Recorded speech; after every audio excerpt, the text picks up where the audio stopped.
What the tech is going on friends, আমি ভিকেন্ডি করে প্রযুক্তি চ্যানেলের পক্ষ থেকে আপনাদের সবাইকে জানাচ্ছি স্বাগত এবং কেমন আছেন আপনারা।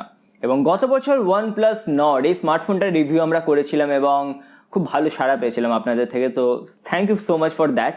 কিন্তু গতকাল বন্ধুরা ইন্ডিয়াতে এবং গ্লোবালি লঞ্চ হয়ে গেছে OnePlus Nord 2 এই স্মার্টফোনটি। তো বন্ধুরা এই সংক্রান্তে আপনাদের কাছে একটি প্রশ্ন থাকবে যে এই স্মার্টফোনটি আপনাদের কেমন লাগলো, কিনবেন কি কিনবেন না সেটা বড় কথা নয়, স্মার্টফোনটি আপনাদের কেমন লেগেছে অবশ্যই এক্ষুনি কমেন্ট করে জানাবেন। তো এই ভিডিওতে বন্ধুরা আমরা OnePlus Nord 2 এই স্মার্টফোনটা নিয়ে ডিটেলসে আলোচনা করতে চলেছি।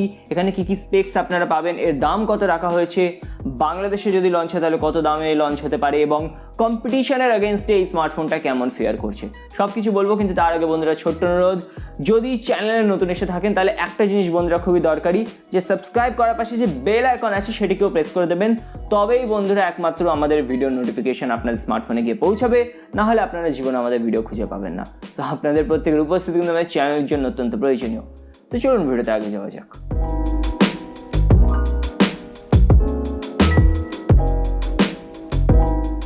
তো বন্ধুরা আজকে একদম শুরুতে আমরা প্রাইসিং নিয়ে কথা বলি, চলুন। তো বেস ভ্যারিয়েন্ট যেটা 6GB RAM 128GB স্টোরেজের সাথে, তার দাম ভারতীয় মুদ্রায় রাখা হয়েছে 28,000 টাকা। আর যেটা 8GB RAM 128GB স্টোরেজের সাথে আসবে তার দাম রাখা হয়েছে 30,000 টাকা। কিন্তু বন্ধুরা এখানে কিন্তু একটা ক্যাচ আছে, সেটা হচ্ছে বেস ভ্যারিয়েন্ট কিন্তু প্রথম সেলে আসবে না। আগস্ট মাসের শেষে গিয়ে হয়তো বেস ভ্যারিয়েন্ট আসতে পারে এবং তার স্টকও কিন্তু খুবই লিমিটেড হবে। তো অ্যাজ অফ নাও বর্তমানে যদি ফোন কিনতে চান তাহলে ধরে নিতে হবে যে ফোনটার দাম শুরু হচ্ছে 30,000 টাকাতে। যাই হোক বন্ধুরা, এবার আমরা স্পেক্স নিয়ে আলোচনা করি। শুরুতে যদি ডিজাইন নিয়ে কথা বলি, খুবই মিনিমাল একটি ডিজাইন, খুবই সুন্দর দেখতে এবং খুবই ক্লাসি আমি বলবো। ডেফিনেটলি যদি ফোনটা ব্যবহার করেন ক্লাসিক OnePlus একটা ভাইব আসবে এবং ডিজাইনটা আমি ভালোই এখানে বলবো। এখন বন্ধুরা এটা বিভিন্ন কালারে আপনারা পেয়ে যাবেন, সেটা ব্লু, গ্রে এবং গ্রিন কালার। এই গ্রিন কালারটা কিন্তু আপনারা একটা প্রিমিয়াম লেদার টাইপের ফিনিশিং পেয়ে যাবেন, কিন্তু সমস্যা হচ্ছে এটা কিন্তু আপনারা বেস ভ্যারিয়েন্টটা পাবেন, এটা আপনারা একদম টপ মডেল যেটা রয়েছে 8GB 256GBর সাথে সেটাতেই পাবেন, যেটার দাম হচ্ছে ভারতীয় মুদ্রায় 35,000 টাকা। তো প্রিমিয়াম কালার কিনতে চাইলে আপনাকে প্রিমিয়াম দামও দিতে হবে। এই জিনিসটা আমার একটু খারাপ লেগেছে, আমার মনে হয় এটা অ্যাটলিস্ট 8GB 128GBর জন্য কিন্তু অ্যাভেলেবেল রাখা উচিত ছিল। চলুন এবার বিল্ড কোয়ালিটি নিয়ে কথা বলি। জানি আমার মনে হয় না কোনো সমস্যা হবে আপনাদের, তার কারণ রিয়ার সাইডে আপনাদের দেওয়া হয়েছে glass back with mat finish এবং এটি কিন্তু কর্নিং গরিলা গ্লাস 5 প্রোটেক্টেড এবং যেহেতু ম্যাট ফিনিশ আছে ফলে কি হবে, যেখানে ফিঙ্গারপ্রিন্ট কিন্তু খুবই কম পড়বে। এছাড়া এটি IP53 ওয়াটার রেজিস্ট্যান্ট, তো টুকটাক কিন্তু এটা ধুলো বালি সব কিছু একদম ঠিকঠাক করে নেবে। কিন্তু এখানে বন্ধুরা একটা জিনিস আপনাদের খেয়াল রাখতে হবে, যে ফ্রেম রয়েছে সেটা কিন্তু এখনও প্লাস্টিক মেটাল ফ্রেম আপনাদের দেওয়া হয়নি। যাই হোক, এরপর যদি আমরা ডিসপ্লে নিয়ে কথা বলি তাহলে এখানে আপনাদের দেওয়া হচ্ছে 6.43 ইঞ্চের ফুল HD+ AMOLED ডিসপ্লে।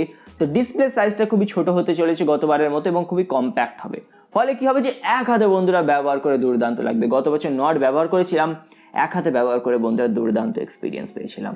এখানে আপনারা 90 হার্টজের রিফ্রেশ রেটও পেয়ে যাবেন, সাথে 180 হার্টজের টাচ স্যাম্পলিং রেটও পেয়ে যাবেন, তো সেই স্মুথনেসটা অনুভব করতে পারবেন।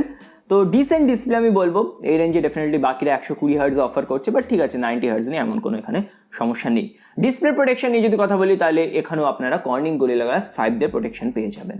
এবার যদি সিকিউরিটি নিয়ে কথা বলি তাহলে ফেস আনলক তো রয়েছেই, সাথে আপনাদের এখানে ইন ডিসপ্লে ফিঙ্গারপ্রিন্ট স্ক্যানার দেওয়া হয়েছে। তো আপনাদের ভেতরে অনেকের চাহিদা থাকে যে ইন ডিসপ্লে চাই, তো এখানে সেটা পাবেন, কিন্তু এর মানে এটাও ভাববেন না যে in display best solution. Fast এবং রিলায়েবল হওয়াটাই কিন্তু আসল বিষয়, বাট ইন ডিসপ্লে পাবেন, চলুন ভালো বিষয়। এবার বন্ধুরা আমরা কথা বলি এর প্রসেসর নিয়ে।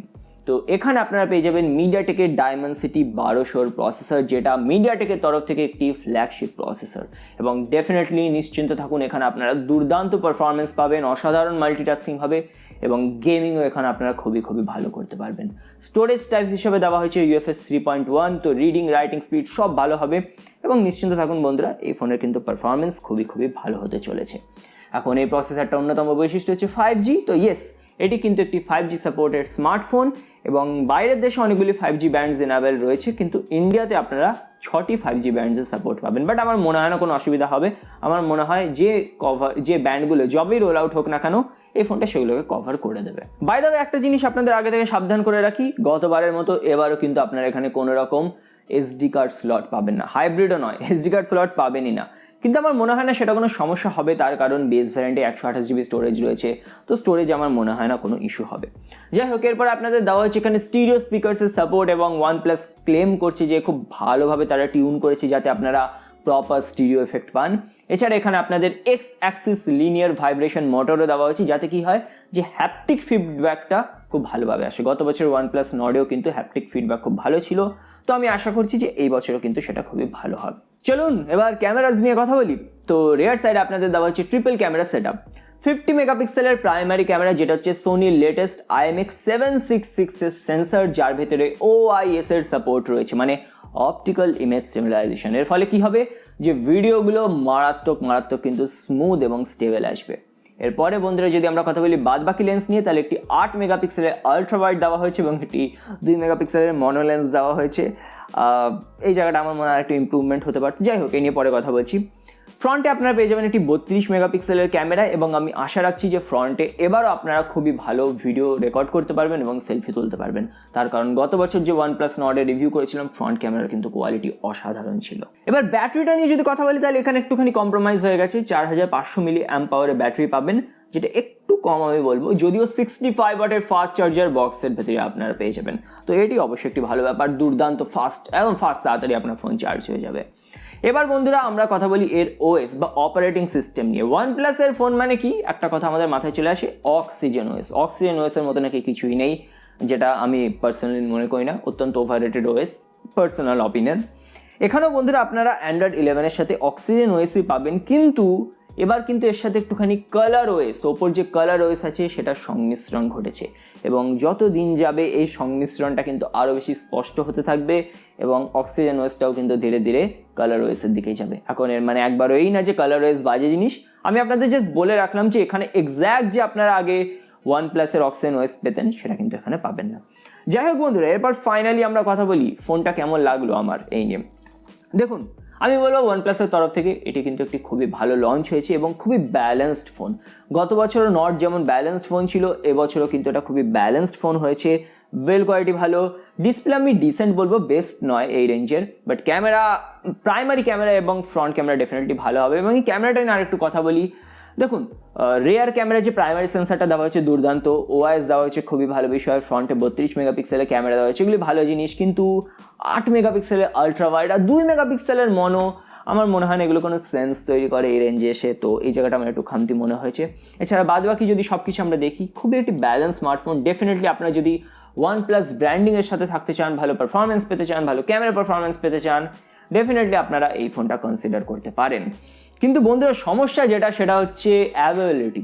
গত বছরও OnePlus এই কাণ্ডটাই করেছিল যে বেস ভ্যারিয়েন্টটা তারা প্রায় 2-3 মাস পরে কিন্তু ফার্স্ট সেলে এনেছিল, এবং এই বছরও সেই কাজই করছে। বেস ভ্যারিয়েন্ট যেটা 28,000 টাকা দাম, সেটা কিন্তু আসতে এখনো অনেক দেরি রয়েছে, এবং পার্সোনালি আমার মনে হয় না যে খুব শীঘ্রই বাংলাদেশে এটা অফিসিয়ালি লঞ্চ হবে, আর যদি লঞ্চ হয় 40,000 টাকা তো অবশ্যই দাম ছাড়াবে। ফোন ডেফিনেটলি বন্ধুরা খুবই ভালো। অনেকের মনে প্রশ্ন আসতে পারে যে Poco F3 GT নেওয়া উচিত কিনা, তার কারণ তার দাম 1000 টাকা কম রাখা হয়েছে, এবং সেখানে ডিসপ্লে ডেফিনেটলি অনেক বেটার, এবং গেমিং সংক্রান্ত অনেক বেটার ফিচার্স রয়েছে, ব্যাটারিও বেটার। বাট দেখুন, প্রত্যেকের আলাদা অডিয়েন্স রয়েছে। আমি বলবো যদি আপনারা গেমিং স্মার্টফোন কিনতে চান, আপনারা পোকোর সাথে যেতে পারেন। আপনারা যদি একটি ক্লাসিক স্মার্টফোন কিনতে চান, তাহলে আপনারা OnePlus-এর সাথে যেতে পারেন। দুটি স্মার্টফোনই ভালো, বাট আমার মনে হয় OnePlus-এর বেস ভ্যারিয়েন্টটাও ফার্স্ট সেলেই কিন্তু আনা উচিত ছিল। যাই হোক বন্ধুরা, ভিডিওটি কেমন লাগলো কমেন্ট করে জানাতে ভুলবেন না। ভিডিওটি ভালো লাগলে অবশ্যই লাইক করবেন। তো আপনার দিন ভালো কাটুক, আজকের মতো বিদায় জানাচ্ছি। সবাই ভালো থাকবেন।